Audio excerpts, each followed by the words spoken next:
وعلى أولياء أمته والصلحاء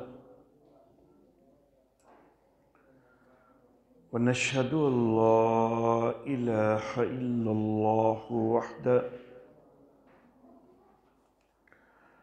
وحده لا شريك له ونشهد أن سيدنا ومولانا محمدًا عبده ورسوله أما بعد قال الله تعالى في القرآن الحكيم أعوذ بالله من الشيطان الرجيم بسم الله الرحمن الرحيم إنما يريد الله ليذهب عنكم الرجس أهل البيت ويطهركم تطهيرا صدق الله مولانا العلي العظيم وبلغنا نبيه ورسوله الكريم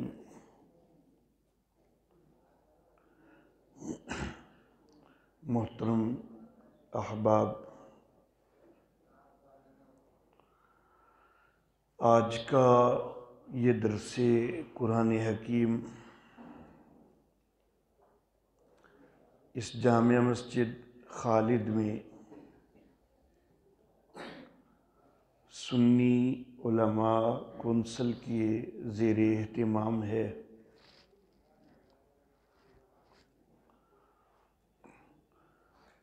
بسلسلہ سیرت سیدنا امیر معاویہ رضی اللہ تعالی عنہ،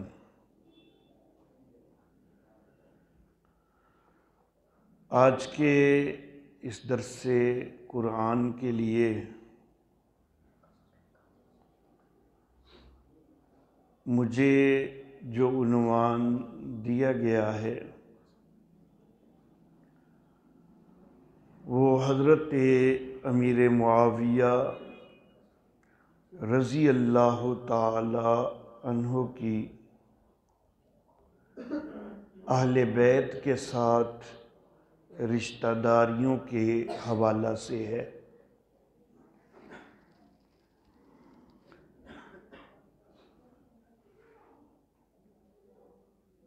اس حوالہ سے پہلی بات میں بڑی مختصر طور پر یہ گزارش کرنا چاہوں گا کہ سب سے پہلے ہمیں اہل بیت کا مفہوم سمجھنا ہے۔ اہل بیت ہیں کون، اور اس کے بعد ظاہر ہے کہ ہم ان رشتہ داریوں کو دیکھ سکیں گے جو سیدنا امیر معاویہ رضی اللہ تعالی عنہ کی اہل بیت کے ساتھ ہیں۔ قرآن حکیم میں سورہ احزاب کی یہ آیت مبارکہ کا ایک آخری حصہ ہے جو میں نے ابتدا میں تلاوت کیا ہے، اور اس کے اندر اہل البیت کا لفظ استعمال ہوا ہے۔ اللہ فرماتے ہیں کہ انما یرید اللہ، بے شک اللہ یہ چاہتا ہے، لیذہب عنکم الرجس اہل البیت، کہ تم سے گندگی کو دور کر دے اے گھر والو، وَيُطَهِّرَكُمْ تَطْهِيرًا، اور تم کو پاک کر دے پاک کرنا۔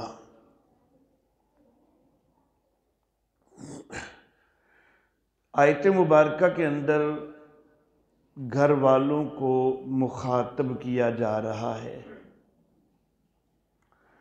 اور گھر والوں سے مراد نبی اکرم صلی اللہ علیہ وآلہ وسلم کے گھر والے ہیں۔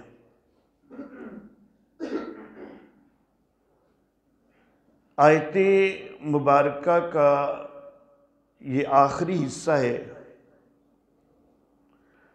لیکن اس سے پہلے ایک آیت مبارکہ پہلے اگر ہم دیکھیں تو خطاب خاص طور پر نبی اکرم صلی اللہ علیہ وآلہ وسلم کی ازواج مطہرات کو شروع ہو رہا ہے۔ فرمایا کہ یا نساء النبی، اے نبی کی بیویوں، لستن کا احد من النساء، تم کوئی عام عورتوں کی طرح نہیں ہو۔ تو خطاب کن سے ہو رہا ہے؟ نبی اکرم صلی اللہ علیہ وسلم کی بیویوں سے، ازواج مطہرات سے۔ پھر آگے کئی سارے مؤنث کے صیغے استعمال ہوئے، جمع مؤنث کے، اس سے پہلی آیت میں بھی اور پھر اس آیت میں بھی۔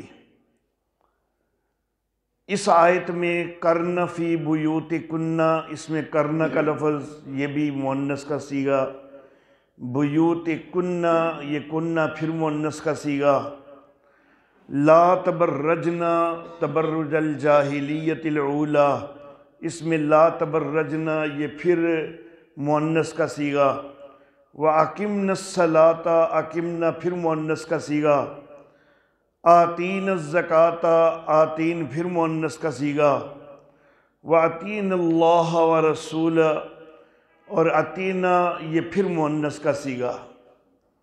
تو اسی ایک آیت مبارکہ میں بار بار مؤنث کے صیغے آئے، تو واضح طور پر اظہار ہو گیا کہ خطاب انہی نساء النبی سے ہی چل رہا ہے کہ جن نساء النبی سے اس سے پہلی آیت میں خطاب ہے۔